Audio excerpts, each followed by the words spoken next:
Assalamualaikum. Mari kita simak tausiah dari Ustadz Rifki Jakfar Thalib tentang terlena akan kehidupan di dunia. Assalamualaikum warahmatullahi wabarakatuh. Puji dan syukur alhamdulillah kita haturkan kepada Allah atas limpahan nikmat yang Allah karuniakan kepada kita, sehingga di pagi hari yang penuh dengan keberkahan ini kita dikumpulkan oleh Allah di dalam majelis ta'lim yang insya Allah penuh dengan keberkahan semacam ini, dalam insya Allah niatan yang baik yaitu menuntut ilmu.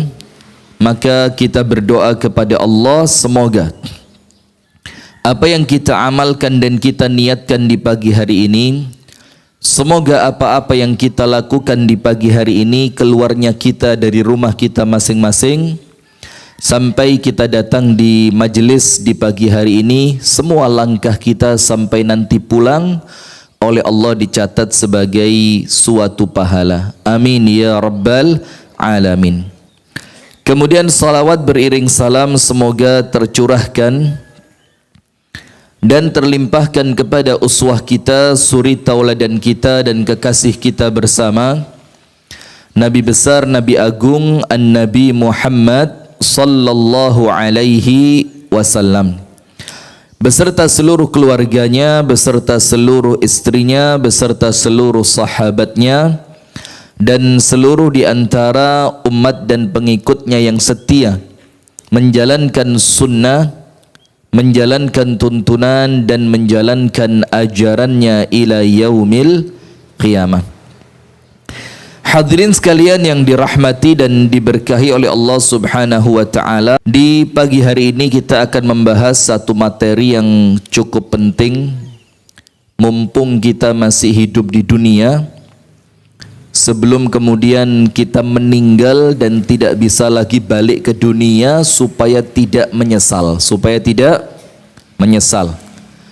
Ternyata ada di antara kita, dan mungkin justru kita sendiri, bukan di antara kita, yang mungkin kita ini yang ketika hidup di dunia ini yang Allah inginkan adalah menjadi hambanya Allah, menjadi Abdullah. Menjadi apa, Bu?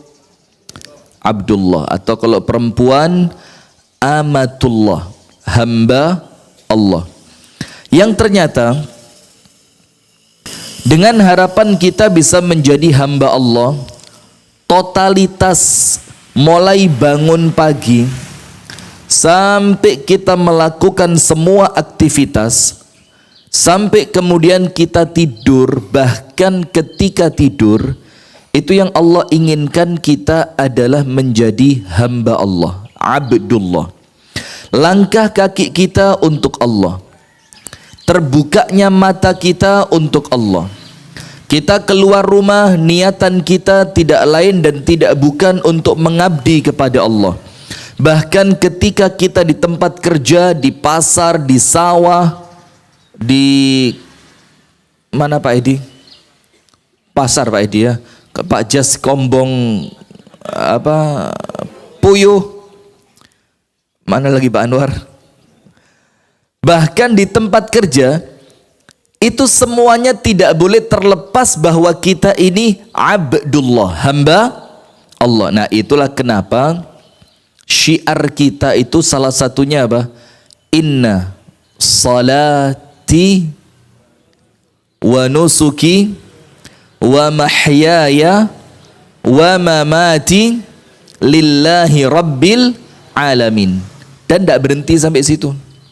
La syarikalah wa bidzalika umirtu wa ana awwalul muslimin.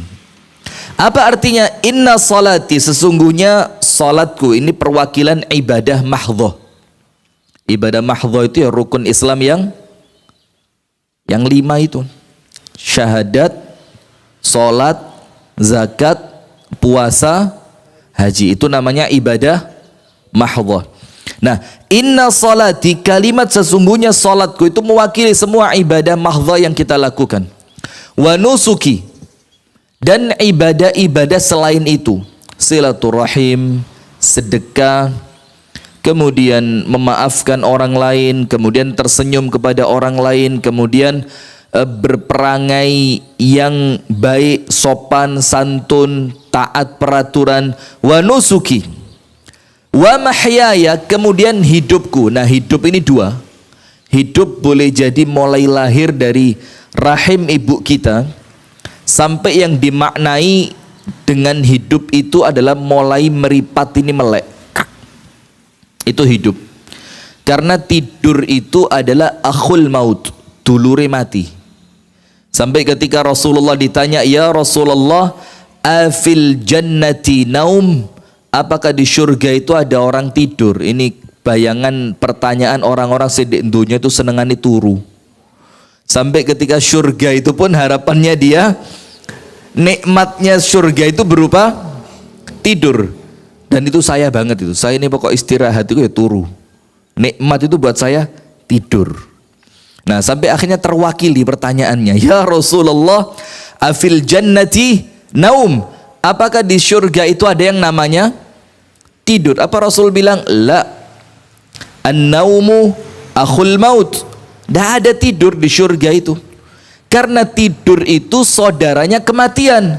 Sementara di surga tidak ada yang namanya mati. Hayatun abadan, hidup selama-lamanya. Nah, maka wa mahyaya, hidupku ini, wa mamati, dan sampai nanti aku mati karena dan untuk apa? Itu sama Allah dijawab, lillahi rabbil alamin. Maka panjenengan ibu-ibu mengabdi kepada suami untuk siapa? Allah. Bapak-bapak kerja bukan cuma untuk anak dan istri, tapi untuk siapa? Allah. Kita keluar rumah untuk Allah, kita balik ke rumah untuk Allah, kita duduk di majelis ta'lim untuk Allah, kita masuk masjid untuk Allah, untuk mengaplikasikan inna salati wa nusuki wa mahyaya wa mamati lillahi rabbil alamin. Dan tidak berhenti, dilanjutkan la syarikalah. Nah, ini pembahasan kita.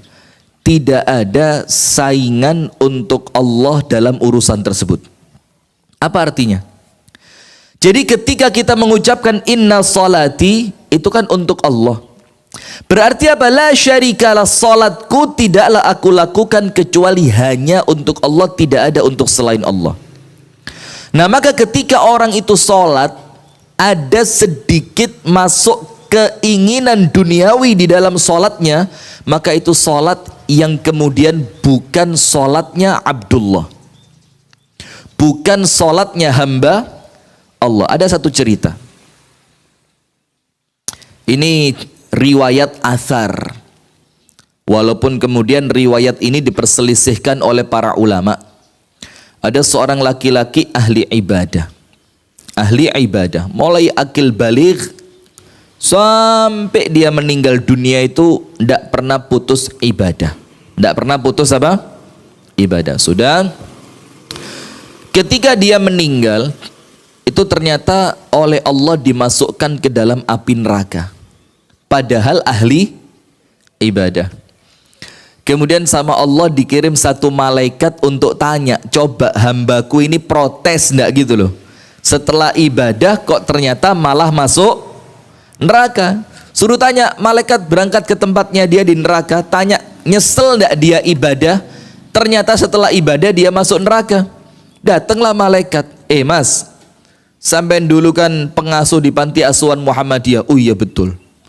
Sampean dulu kan enggak pernah protes kalau bayarannya 1 bulan cuma 5 juta. Iya, enggak pernah protes. Berapa bayarannya?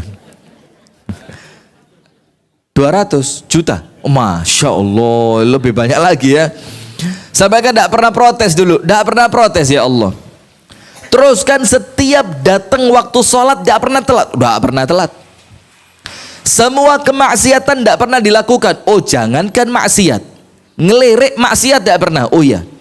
Terus sekarang kok masuk neraka? Nyesel tidak dulu ibadah? Kok sampai ternyata setelah kamu ibadah oleh Allah kamu dibalas neraka? Dibilang apa? Enggak nyesel. Karena ibadah itu tugasku. Surga atau neraka itu haknya Allah. Maka saya tidak nyesel. Karena mau masuk surga ataupun masuk neraka, tugasku adalah ibadah. Wa ma khalaqtul jinna wal insa illa liya'budun. Ya sudah. Maka aku ini mau dimasukkan surga, mau dimasukkan neraka bukan urusanku. Urusanku ini cuma aku harus ibadah. Sama seperti Al-Imam Ahmad Ibnu Hanbal. Panjenengan tahu ceritanya Imam Ahmad itu? Dikerjain sama tetangganya. Jadi punya tetangga, tetangganya ini rodok ruwet titik. Kalau tetangga panjenengan kan ruwetnya akeh. Kalau ini titik gitu ya. Karena jangan khawatir, lek duwe tonggo ruwet berarti panjenengan ahli ruwet. Gitu aja, ndak usah repot-repot ya. Kalau panjenengan orangnya baik, tetangganya insya Allah baik. Ya, tonggo kok ngene ram, yo ngoco dhisik ya. Ndak usah protes, terlebih dahulu bercermin. Sudah? Begini. Sama tetangganya Imam Ahmad itu dipanggil, ya Aba Abdillah, sini. Datang Imam Ahmad ke rumahnya tetangga itu. Apa yang terjadi? Sampai di rumah tetangganya, itu tetangganya bilang begini, saya tidak perlu sama kamu, pulang lagi. Imam Ahmad pulang, deng-deng, ya sudah pulang. Baru sampai di depan pintu rumahnya Imam Ahmad, sama tetangganya yang tadi dipanggil lagi, Aba Abdullah, ta'al sini. Balik lagi Imam Ahmad. Sampai di tempatnya tetangga itu, tetangganya bilang, saya tidak perlu sama kamu, pulang aja wes. Imam Ahmad bilang, oh ya sudah, saya pulang. Coba kalau panjenengan itu tetangga diapain kira-kira? Diulek jadi sambel gitu ya. Sudah. Sampai di depan rumah pintu rumahnya Imam Ahmad dipanggil lagi, ya Aba Abdillah, la taz'al minni, ta'al, jangan marah, sini. Balik lagi Imam Ahmad ke situ. Setelah sampai di depan pintu rumah tetangganya untuk yang ketiga kali, tetangganya bilang apa? Pulang aja wis, saya tidak jadi perlu. Imam Ahmad bilang, oh ya sudah, saya pulang lagi. Sampai Imam Ahmad tidak protes, yang protes malah muridnya. Ya Imam, la'iba bika dzakar rajulu. Wahai Imam, itu laki-laki mempermainkan kamu. Kamu dipanggil, kamu datang, kamu disuruh pulang. Setelah kamu sampai di rumahmu dipanggil lagi, suruh pulang lagi. Apa kata Imam Ahmad? Itu bukan urusan saya. Dia mau mempermainkan saya, itu urusannya dia dengan Allah. Urusan saya adalah saya punya tetangga dan saya wajib baik sama tetangga saya. Selesai.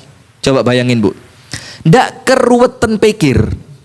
Nah maka juga begitu kita ini, ketika kita ini adalah Abdullah, maka ingat la syarikalah, tidak boleh ada sekutu di setiap apa yang kita lakukan untuk selain Allah. Kenapa? Karena Allah itu ghayur. Ghayur itu apa? Ghayur itu apa? Masya Allah, jangan malu-maluin damar wulan loh ya. Apa ghayur? Ya ghar itu cemburu. Ghayur zat yang paling pencemburu. Jadi ketika di salah satu di antara amalan Anda yang seharusnya amalan itu untuk Allah, ternyata kemasukan nama selain Allah, Allah cemburu. Allah apa? Cemburu. Kenapa? Karena Anda tidak memasukkan la syarikalah. Tidak ada sekutu di dalam ibadah itu untuk selain Allah. Dan ditambahi wabidzalika, dan seperti yang tadi itu. Apa yang tadi itu? Yang tadi itu adalah inna salati wa nusuki wa mahyaya wa mamati lillahi rabbil alamin la syarikalah. Untuk yang itu umirtu, aku diperintah sama Allah seperti itu.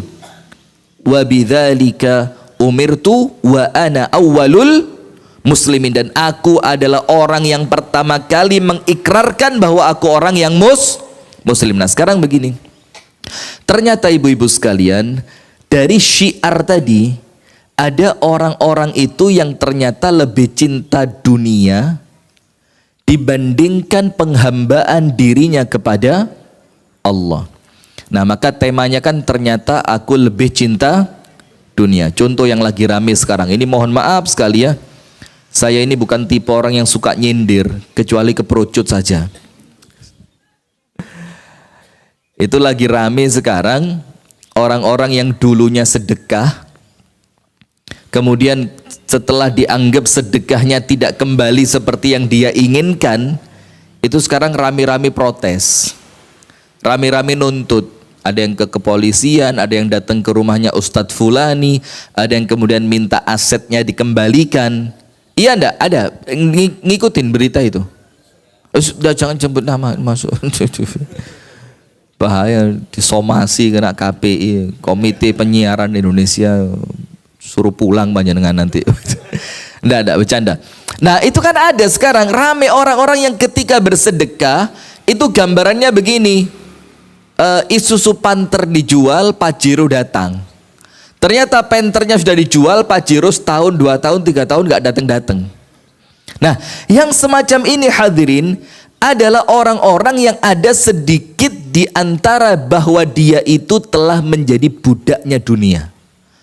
Nah, maka sekarang kita akan tunjukkan ada 4 perkara dimana kalau kita ini masing-masing, saya, ibu-ibu, bapak-bapak, pemirsa Madani TV dimanapun berada, kalau 4 perkara ini sudah masuk ke dalam hati kita, maka itu cirinya kita sudah menjadi hamba dunia. Kita sudah menjadi apa? Hamba dunia. Nah, yang ini perlu kita perhatikan karena apa? Kita ini sama Allah diminta untuk menjadi apa tadi? Abdullah, hamba.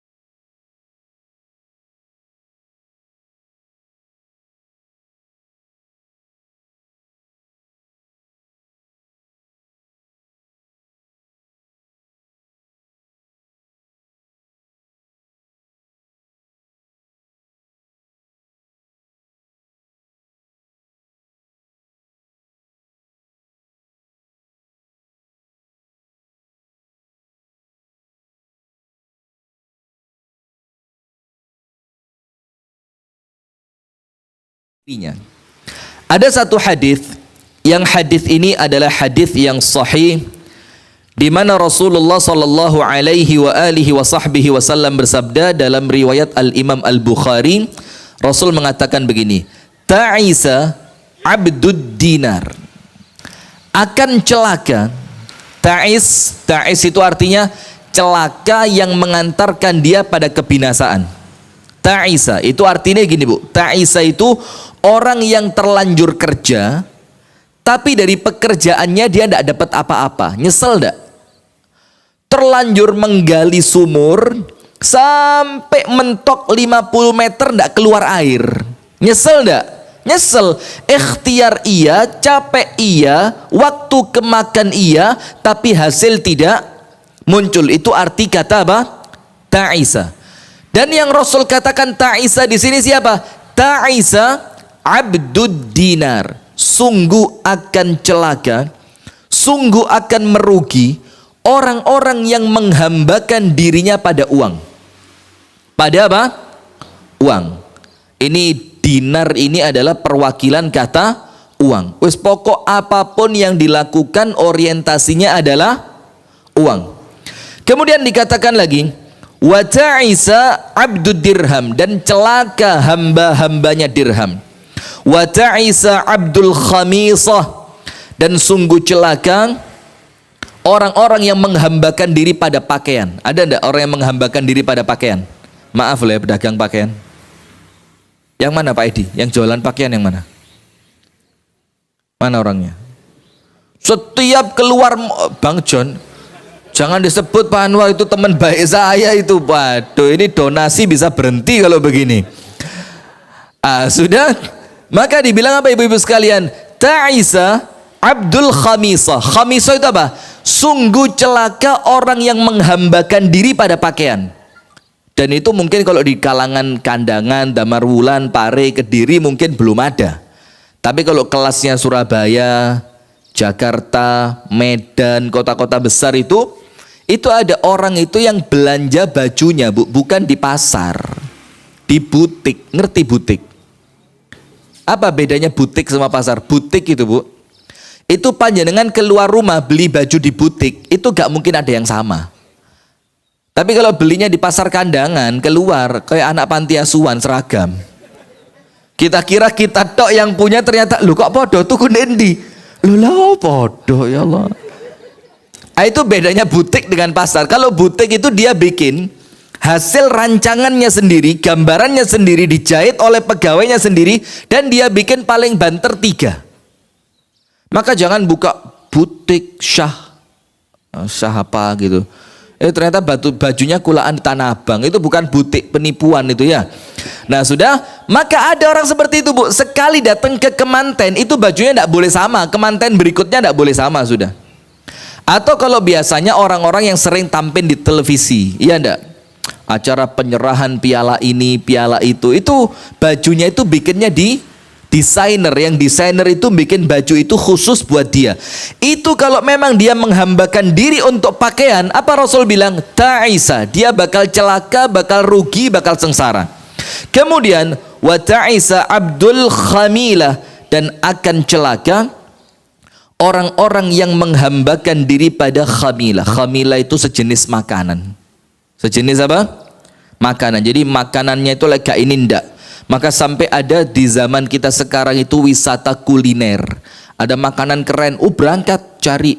Ada makanan keren, berangkat cari. Jadi hidupnya itu hanya untuk ngurusin apa? Urusan perut. Nah, Rasul katakan semua itu adalah orang-orang yang bakal celaka. Dan ini semua adalah perwakilan orang-orang yang menghambakan dirinya pada dunia. Nah, maka intinya Bu, orang itu ketika menjadi hamba dunia, maka dia tidak akan pernah beruntung. Nah, ciri yang pertama, orang yang sudah terlanjur menjadi budaknya dunia. Apa ciri yang pertama? Setiap ibadah yang dia lakukan itu orientasinya pasti uang atau dunia. Wis, itu sudah, itu nomor 1. Jadi ibadah yang seharusnya ibadah itu kita mencari ridhonya Allah, yang seharusnya dengan ibadah itu kita mencari akhirat, ternyata dari ibadah itu gambaran kita adalah dunia. Contoh yang paling gampang, sholat apa Bu yang narik rezeki? Sholat apa? Sholat apa? Duha kan? Terus gambaran panjenengan kalau sholat duha nanti tokonya bagaimana? Laris. Nanti kalau sholat duha gambaran itu sampai doanya itu, ya Allah kalau rezekiku di langit turunkan, kalau di bumi keluarkan, kalau jauh dekatkan, kalau sulit mudahkan. Itu doa siapa yang ngajarin? Doa siapa yang ngajarin? Itu jangan nyebut nama. Itu ibu-ibu sekalian, yang semacam ini sudah gambaran yang sangat jelas. Jadi ketika Anda sholat duha, kemudian gambaran Anda di sholat duha itu adalah iki lek sholat duha rezeki bakal lancar. Kalau sholat duha nanti arisan bakal keluar namaku. Bahkan ada orang tidak pernah sholat duha blas, kate budal arisan duha. Apa urusannya? Wis ngono arisannya ba'dal isya lagi. Sholat duhanya ba'dal maghrib. Dari mana duha ba'dal maghrib itu? Yus gak apa-apa Ustaz, yang penting niatnya sholat. Ini sholat duha ruwet ya model begini ini ya.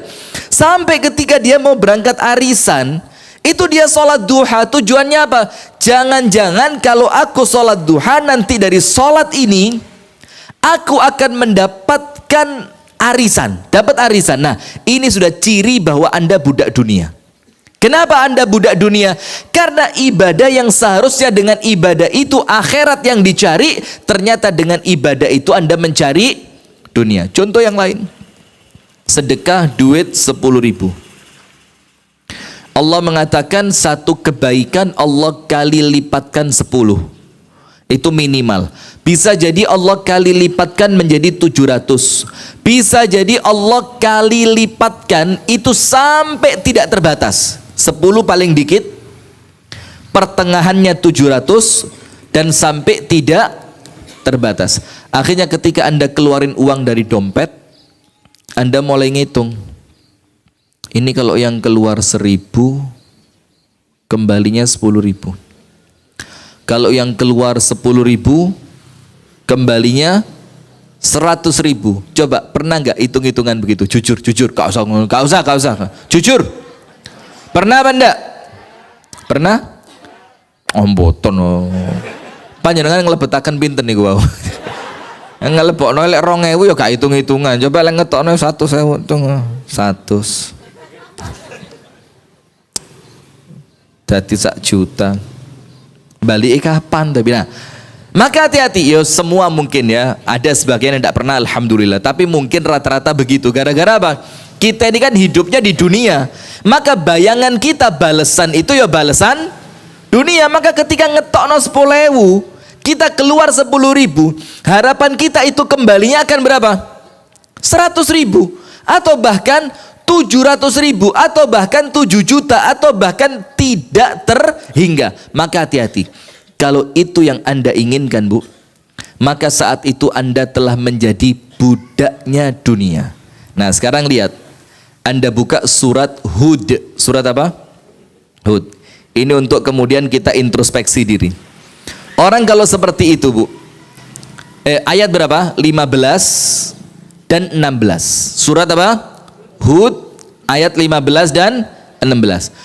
Bukan berarti ndak apa-apa kan Ustadz, kepingin akhirat tapi dunia juga kepingin. Loh ya ndak apa-apa.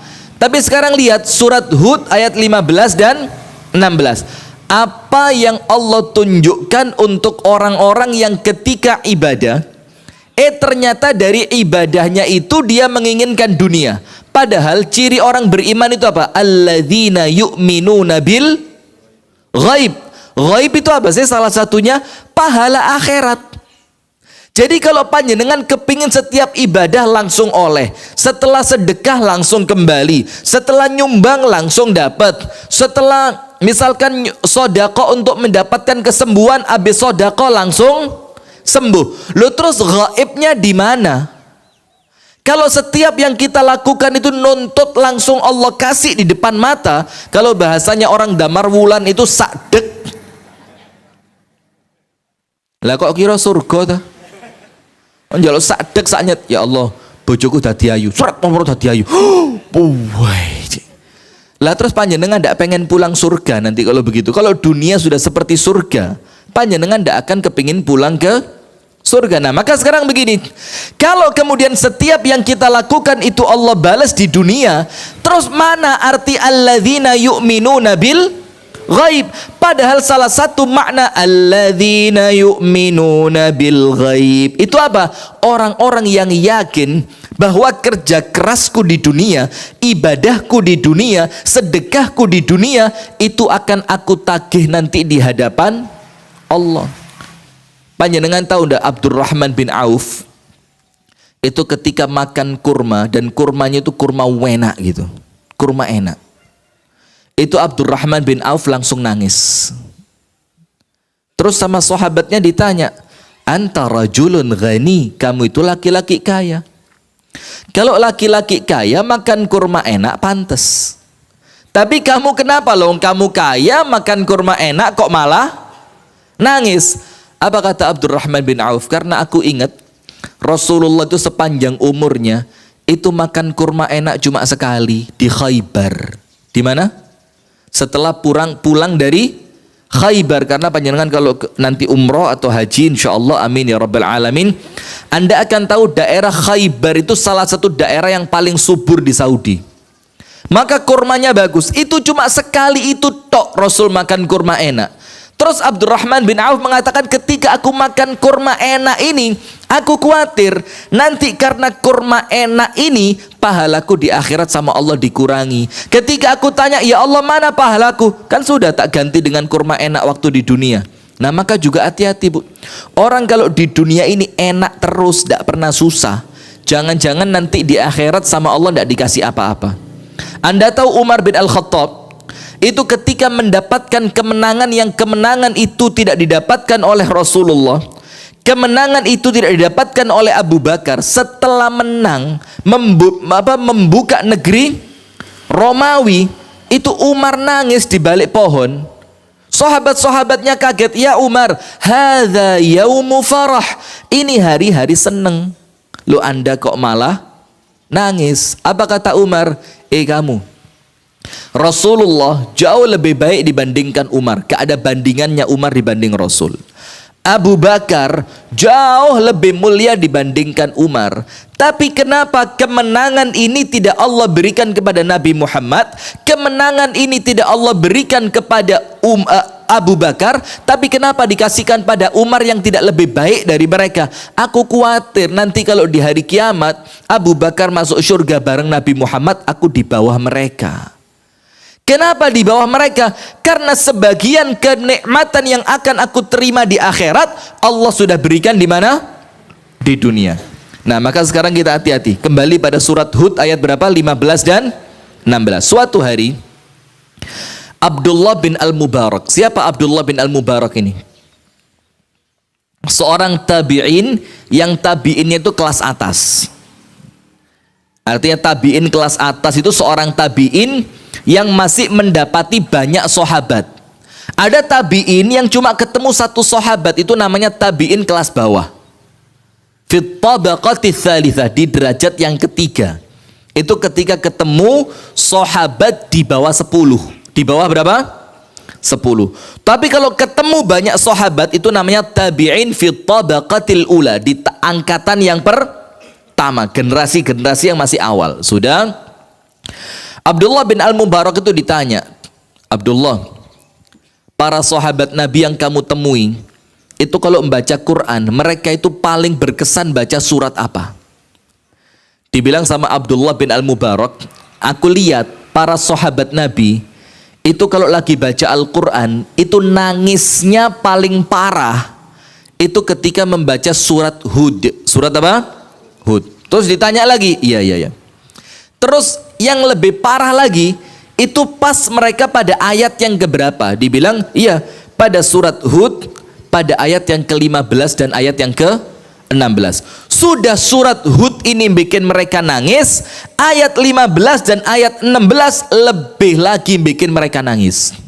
Apa ayat 15 dan 16 itu? Allah Ta'ala berfirman, Man kana yuridul hayatad dunya wa zinataha nuwaffi ilaihim a'malahum fiha wa hum fiha la yubkhasun. Orang-orang yang menjadi keinginannya itu dunia. Jadi orang yang keinginannya itu cuma apa? Dunia. Contohnya seperti kita ini.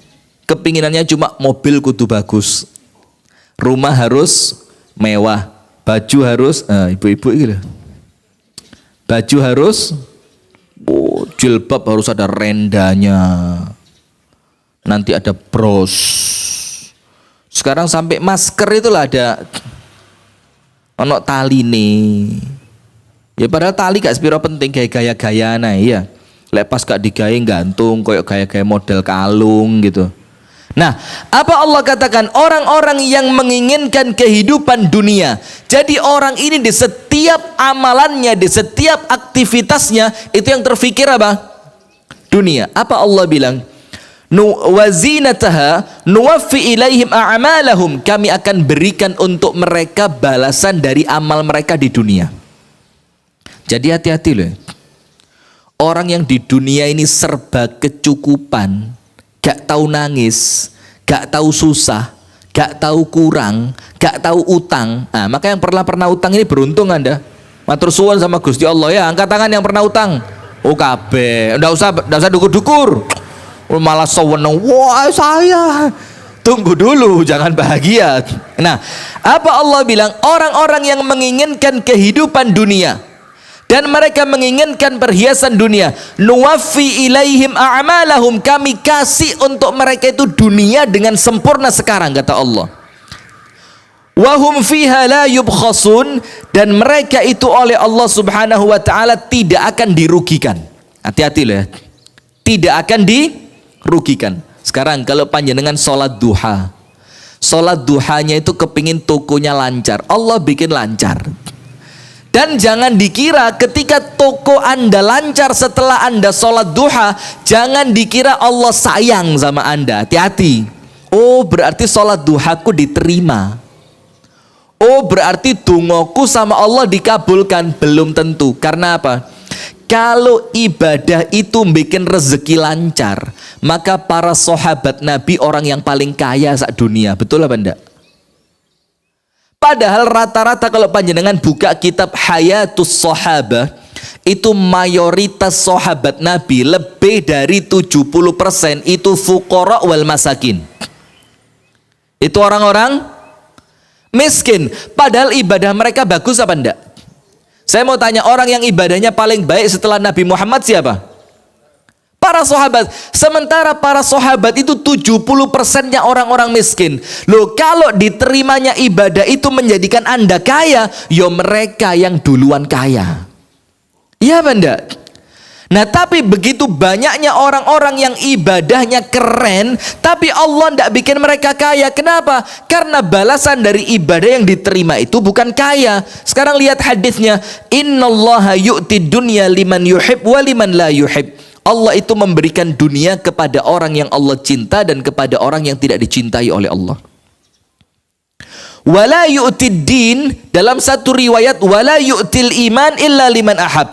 Dan Allah tidak akan berikan keimanan, Allah tidak akan berikan agama, Allah tidak akan berikan kemampuan untuk beramal kecuali untuk orang yang Allah cintai. Nah, berarti kalau panjenengan kepingin sholat duha, terus dari sholat duhanya itu kepingin tokonya lancar, sama Allah dibikin lancar enggak? Iya. Tapi dibikinnya toko Anda itu oleh Allah lancar, bukan berarti Allah cinta dengan Anda, bukan berarti Anda itu sholat duhanya diterima. Tapi apa? Lihat ayat yang ke-16. Ulaika, mereka itulah yang setiap aktivitasnya orientasinya dunia. Sedekah kudu balik, sholat duha toko kudu laris.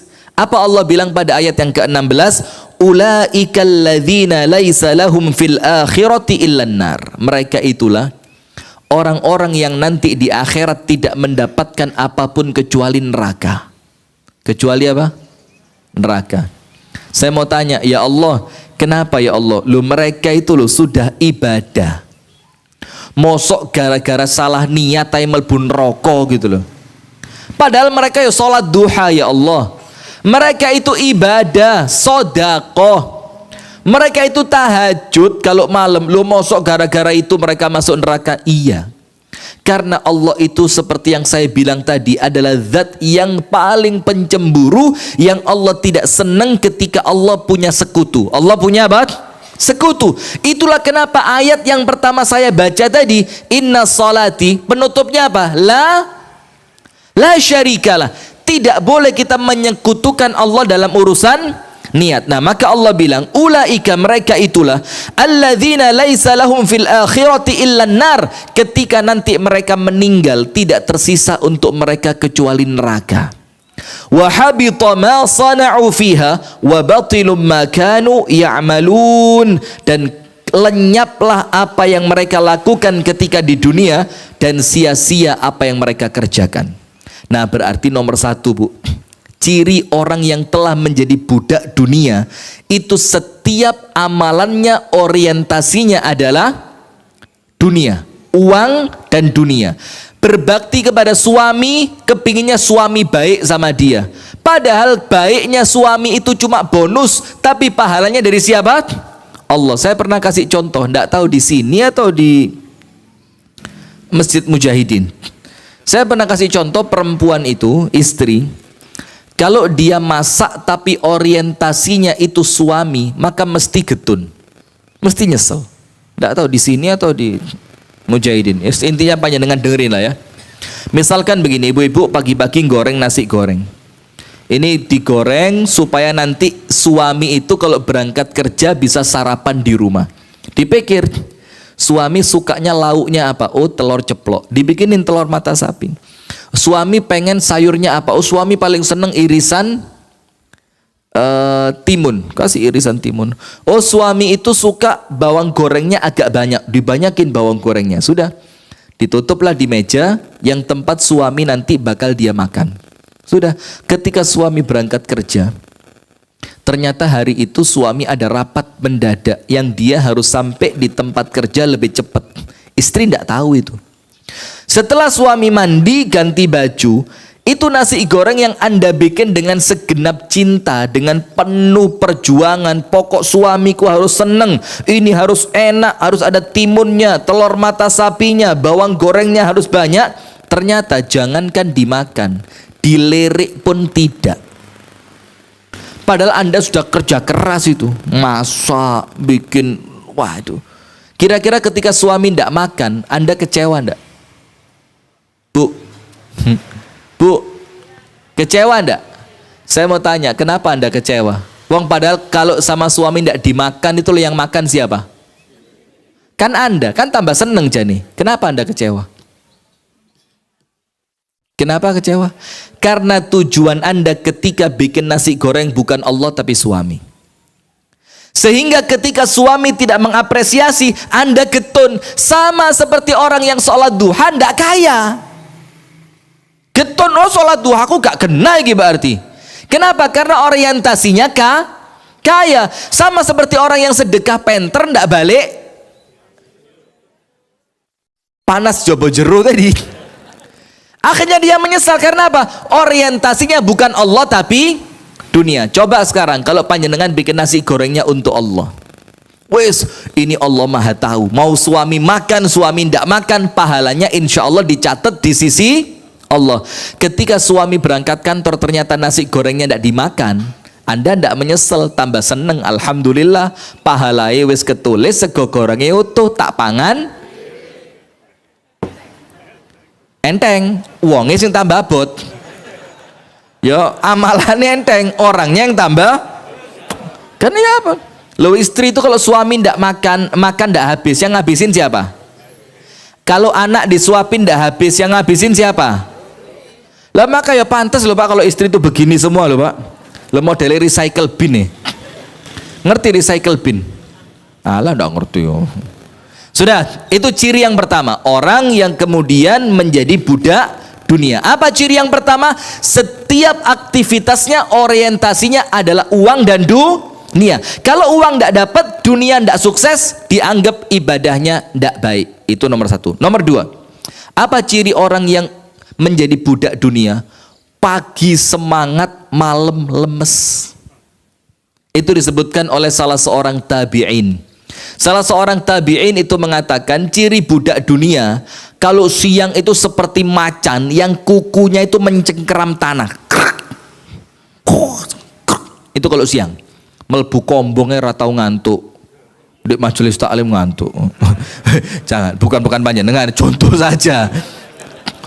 Masuk pasar, Masya Allah, itu manekin itu dilapi terus, baju ndak sebelah sini ndak laku, diputer pindah sebelah sana. Itu lampu kurang terang, digolekno lampu sing padang 100 watt, LED yang 100 watt. Ndak tahu ini mau buat lapangan apa bedak pasar. Nah sudah, itu di waktu siang. Jadi untuk kegiatan-kegiatan duniawi murub. Apa murub itu? Semangat. Kalau urusannya duniawi, proyek geden. Apa? Duit 17 juta. Semangat, berangkat. Proyek geden apa? Pengajian. Bendi lembar bulan. Sing isa Ustaz. Kok saya macul. Ini ciri orang yang menjadi budak dunia. Jadi ketika orientasinya itu dunia, ketika yang di depan matanya itu ada keuntungan dunia, ketika matahari terbit semangat kayak macan kelaparan mau makan orang. Tapi ketika sudah masuk waktu malam, sementara para sahabat Nabi sebaliknya. Para sahabat Nabi itu para sahabat Nabi yang ketika mereka masuk ke pasar itu sekedar cari uang untuk makan hari ini, khalas, selesai. Dina iki soleh duit, mulai. Kenapa? Karena tujuan saya bukan dunia, akhirat. Sing penting uang ini cukup untuk saya makan dan istri dan anak saya hari ini, selesai. Sisa waktunya yaitu untuk mengejar apa? Akhirat. Maka akhirat itu di depan mata. Maka lihat sekarang, Anda tahu Syekh Nasiruddin Al-Albani, kenal tak Syekh Albani? Minimal pernah denger ya, Syekh Albani. Itu kerjanya apa, Bu? Tukang arloji. Ganti baterai jam, nyervis jam. Cuma itu dok kerjaannya. Mas Nur mana Mas Nur? Masuk hamba dunia juga ini. Mana Bu Trisulis? Mana Mas Nur? Udah hadir, kemana? Kalau udah hadir gini kemana? Masa buka toko ya ini? Enggak, guyon. Nanti dengerin, tak kirimi broadcast ya tadi. Nah sudah. Maka apa hadirin? Itu kerjaannya tukang arloji, Bu. Kalau sudah dapat uang, yang uang itu cukup untuk sekedar beli roti untuk hari itu, tokonya ditutup, jeret. Terus kemana? Masuk perpustakaan, baca, nulis, menelaah, meneliti hadis. Kenapa? Karena kata dia, hidupku itu bukan untuk dunia, hidupku untuk apa? Akhirat. Sampai Rasul katakan, orang itu kalau yang pertama, bangun pagi badannya sehat, awake sehat. Nomor dua, kemudian dia merasa aman di rumahnya, wis duwe omah. Dia tidak takut rumahnya diserang musuh, dijabel bang. Maaf, ngomong jabel bang langsung guyu kabeh, kroso ta. Tidak khawatir rumahnya dijabel bang, tenang. Yang ketiga, dia punya makanan untuk hari itu, bukan untuk besok. Hari itu. Apa Rasul bilang? Faka'annama hizat lahu dunya bihadzafiriha. Ya wes, hari itu Anda menjadi pemilik dunia. Awake sehat, omahe ono, mangane gawe dina iku duwe. Selesai. Sementara kita ndak. Di rumah itu loh. Lek gak nyimpen beras gawe stok saulan gak tenang. Padahal kadang-kadang stok saulan iki kepangan mek sedina meneh ndek kuburan. Apa ndak budak dunia seperti itu? Nah, maka yang kedua, ciri budak dunia itu, Bu, adalah orang yang ketika dia di siang hari untuk urusan dunia semangat untuk kerja, takut telat, tapi untuk Allah telatan. Bahkan saya pernah di Kediri, di Masjid Muhammadiyah. Saya tidak mau nyebut nama masjidnya ya. Itu masjid tempatnya di tengah kota, dekat Sri Ratu. Dekat mall zaman dulu namanya Sri Ratu, sekarang apa? Lu kok yang ngerti? Tak kira ndak pernah sobo mall, sobo mall juga ya. Sudah. Maka di masjid ini kalau Jumatan itu yang datang orang-orang kerja-kerja itu kantoran. Yang bikin saya gergeten apa? Ini sudah khotib, sudah berdiri khutbah. Innal hamdalillah. Itu orang baru melaku, dan melaku nih jalan kakinya sing tenang, lembean, ada yang sambil narik rokok. Sudah, nanti ndak langsung wudu, ndak langsung masuk toilet, ndak langsung masuk masjid, ndak. Di masjid itu sebelah timurnya, jadi ngadep, khotib itu ngadep ke mereka, itu ada bu.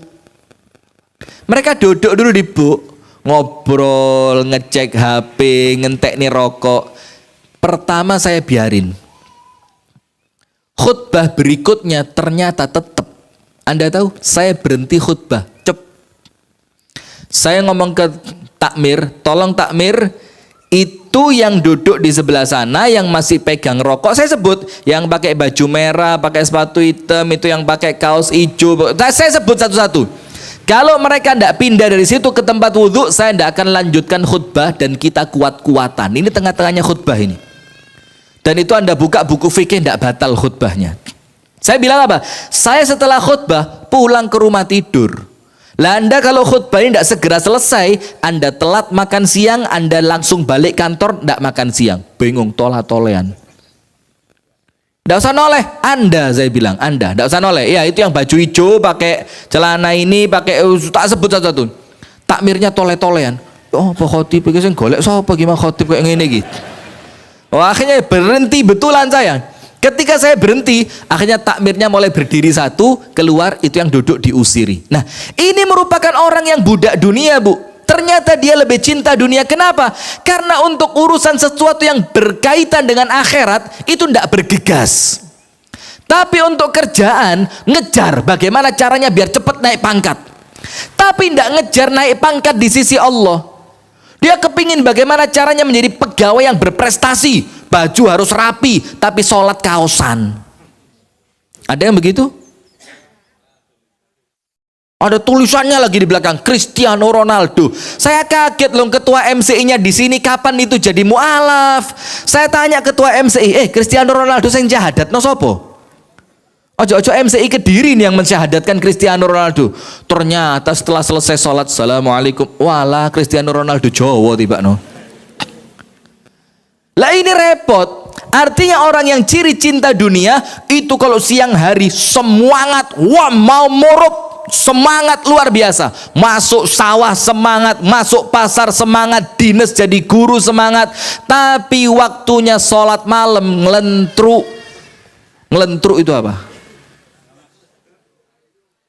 Enggak, bukan males. Ngelentruk itu beda sama males. Ngelentruk itu sekali kayak gombal amoh.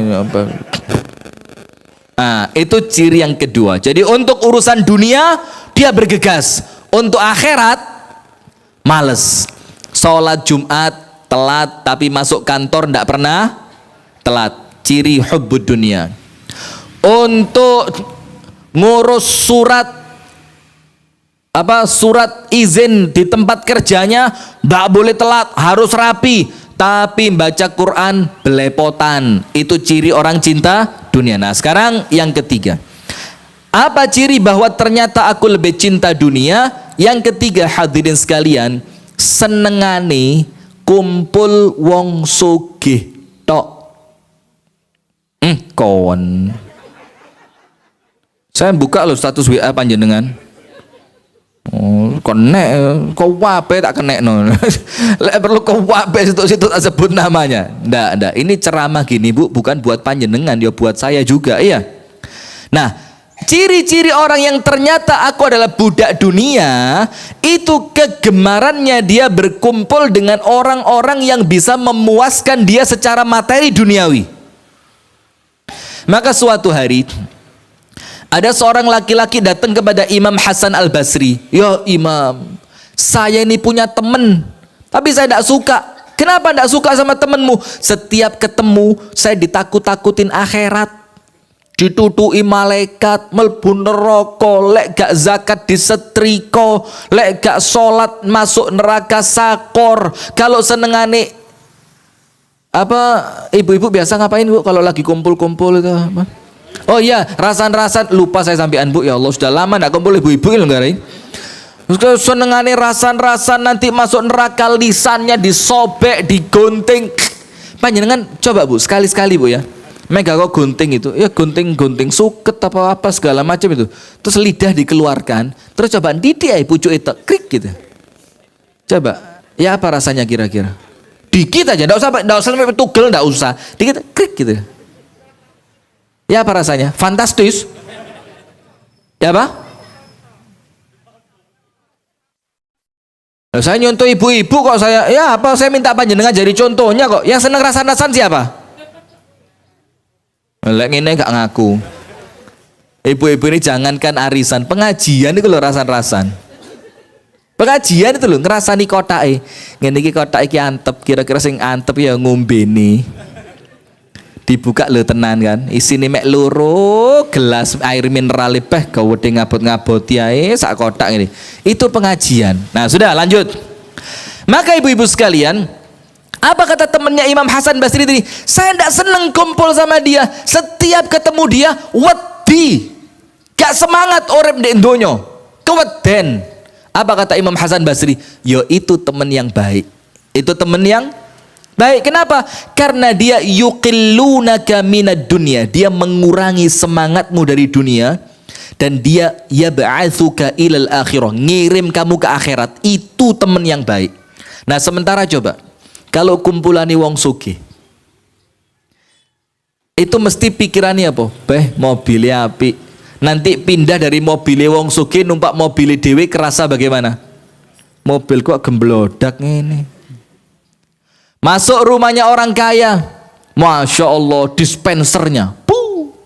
Kalau panjenengan kak, mek panas, dapat dingin, panas mek biasa, tidak bisa dingin yang kayak es gitu, tidak bisa kan di rumah. Yang paling panas, itu panasnya pun gak kontrol. Kayak so digawe panas sekian derajat, tidak bisa ya. Tidak punya dispenser yang kayak gitu. Desit. Sudah ada dispenser yang bisa dikontrol Bu suhunya, bikin 70, 80. Nanti kapan-kapan ke rumah ya. Kapan-kapan ke rumah, tolong bawakan yang seperti itu. Sudah. Ketika masuk rumahnya orang kaya ada semprotan. Oh, setelah nyemprot itu langsung wangi. Nanti bingung Anda ya wong desa ya bingung ya kan. Suaranya apa ya Bang? Mari lah kok moro-moro wangi. Nanti ngobrol lagi lupa. Apa gitu. Sudah gitu. Sampai masuk ke dalam rumah itu bingung. Lah kok gak nyetek lampu kok lampunya morup dewe. Tahu masuk rumah yang lampunya itu ada sensornya itu loh. Ya kalau belum pernah kapan-kapan lah ke rumah saya ya. Itu jadi masuk rumah itu gak usah bingung kalau skakel lagi cetekannya di endi. Masuk rumah itu langsung morup dewe. Ya Allah nak jine iki. A'udzubillahi minasyaitonirrajim. Allahu la ilaha illa huwal hayyul qayyum. Nanti panjenengan keluar mati. Oh ya Allah, tenan. Sudah, nanti ketika Anda pulang ke rumah panjenengan, bingung, skakle sik enek kabel lho sing cetekan, tik. Sing gandol itu ya. Nah itu repotnya orang kalau hubbud dunia itu apa Bu? Senengane kumpul wong sugih. Padahal dengerin, apa keutamaan kumpul orang-orang miskin? Dengerin, apa keutamaannya kumpul orang miskin? Ini yang ketiga. Rasul mengatakan, ala wa innakum latunsaruna wa turzaquna illa bidu'afaikum.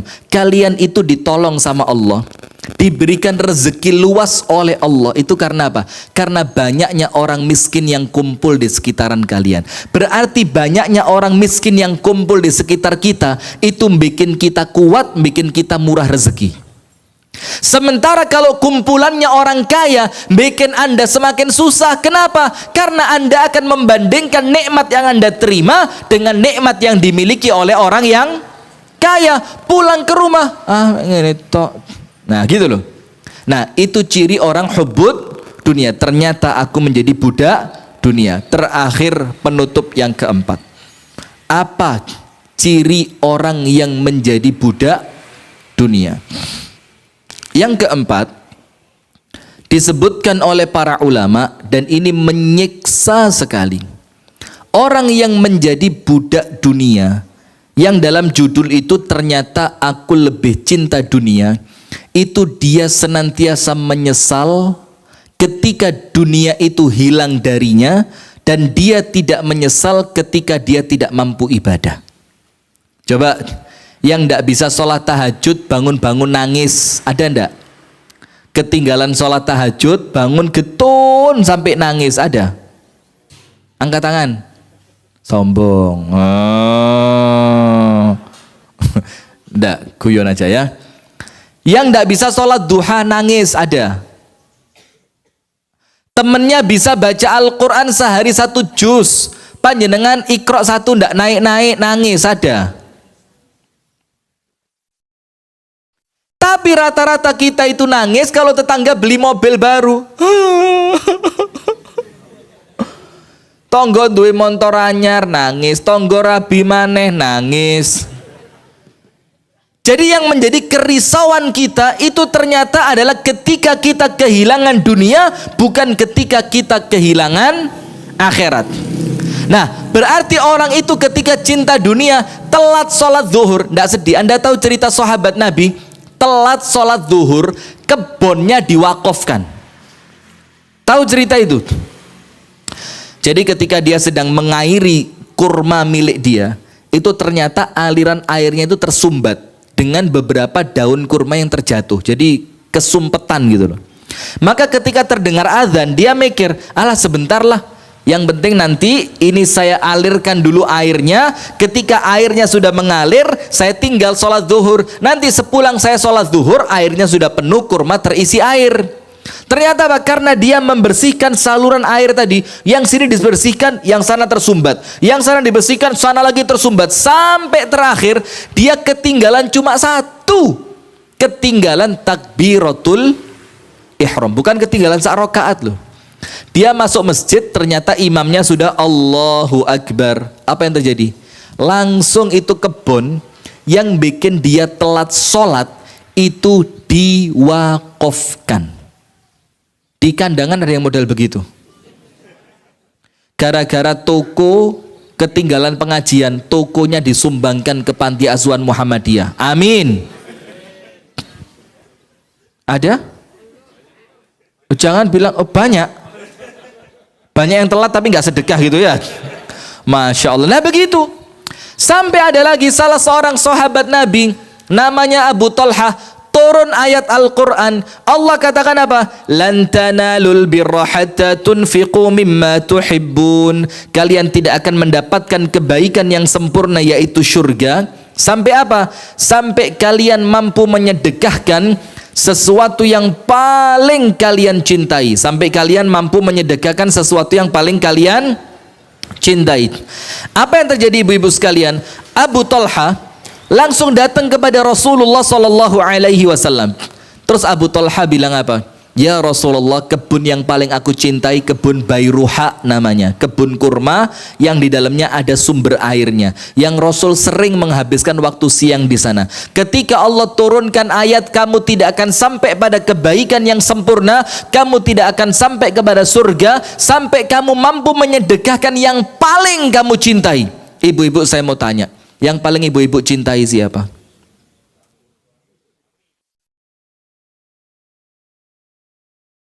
Bu, saya tanya, yang paling ibu-ibu cintai siapa? Suami. Lo masuk panjenengan mau nyedekain suaminya ke perempuan lain? Mbak, aku barusan mendengarkan ceramah tadi dari Ustadz Rifki, katanya tidak akan mencapai kebaikan yang sempurna sebelum menyedekahkan sebagian yang paling kita cintai. Yang paling aku cintai suamiku, Mbak, sebagiannya untuk kamu. Biar 3 hari di rumahmu, Mbak, 4 hari di rumahku. Bisa? Mencep. Bisa? Ya bukan itu artinya. Sudah. Maka Abu Talha datang, ya Rasul, hartaku yang paling aku cintai kebun Bairuha. Maka aku sedekahkan kebun itu untuk Allah. Sudah. Pulang dia ke kebun itu, istrinya yang namanya Ummu Sulaim dan anak-anaknya di kebun, anaknya sedang makan kurma. Sama Abu Talha diteriakin, Ummu Sulaim keluar, anakmu ajak. Ummu Sulaim keluar, anaknya diajak. Di mulut anaknya masih ada kurma, sama Abu Talha ditarik pakai tangan, krek, keluarin kurmanya. Istrinya tanya, ada apa? Kok tiba-tiba kamu biasanya masuk ini teriak-teriak? Anakmu biasanya kamu suruh makan kurma, sekarang makan kurma malah kamu keluarkan. Dibilang apa? Karena kebun ini sudah aku sedekahkan di jalan Allah. Apa kata istrinya? Mas, gendengan sampean? Enggak. Karena itu istrinya adalah Ummu Sulaim. Apa kata istrinya? Dzalika malun rabih. Suamiku, ini loh dagangan kamu yang paling beruntung ya ini. Ini ciri orang yang apa? Tidak mau ketinggalan akhirat walaupun dunianya seakan-akan hilang. Nah maka ingat, nomor 1, ciri orang yang telah menjadi budak dunia, setiap ibadah yang dia lakukan orientasinya apa? Uang atau dunia. Nomor 2, kalau pagi semangat luar biasa untuk mencari dunia, tapi ketika malam untuk cari akhirat dia lemas. Nomor 3, kegemarannya kumpul dengan orang-orang yang mendatangkan keuntungan duniawi. Senengane kumpul sama orang-orang yang kaya, yang akan memberikan dia uang, ngajak dia makan sate, membelikan dia rumah. Tapi sama orang miskin dia tidak suka kumpul.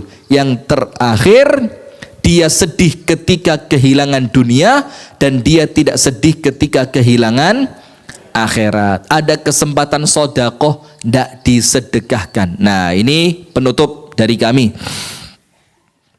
Ada insya Allah dari teman-teman Muhammadiyah Kecamatan Pare, bekerja sama dengan teman-teman dari Sayap Dakwah Organizer, itu membangun Masjid Nur Hasan di Kampung Inggris.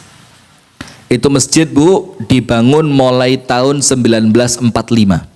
Jadi umurnya sudah 70 tahun lebih. Dan masjid itu sudah mulai atapnya itu mulai roboh, ada yang miring, tempat wudhunya udah ndak layak begitu ya.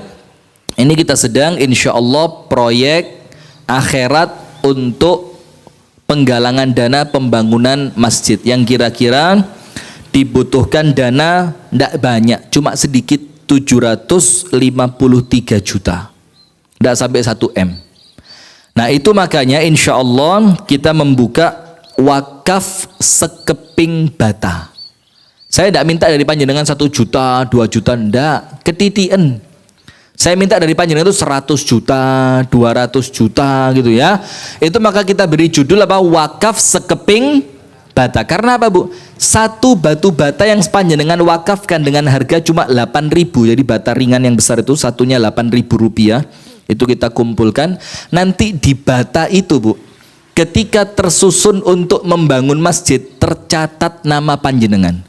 Yang kalau nama panjenengan kecatat di situ, insya Allah itu batu bata satu yang akan menyelamatkan panjenengan kelak di hadapan Allah. Amin ya rabbal alamin. Maka insya Allah kita sudah dapat per hari ini itu setelah 4 hari kita kumpulkan, terkumpul uang 83 juta.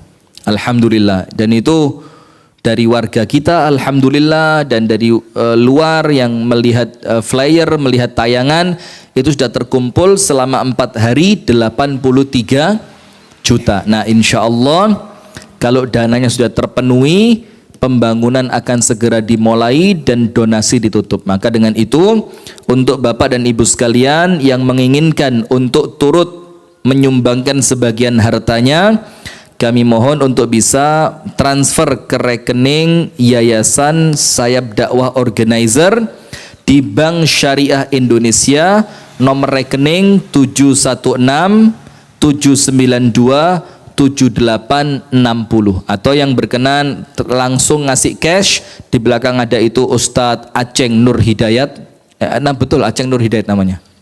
Nah itu Ustadz Al-Fadhil Al-Walid Al-Syeikh Aceng Nur Hidayat, itu yang pakai baju koko putih, bisa menghubungi beliau atau menghubungi teman-teman di Yayasan Sayap Dakwah Organizer. Itu yang dapat saya sampaikan, kurang lebihnya saya mohon maaf. Hadanallahu wa iyyakum ajma'in. Subhanakallahumma wa bihamdika asyhadu an la ilaha illa anta astaghfiruka wa atubu ilaik. Assalamualaikum warahmatullahi wabarakatuh.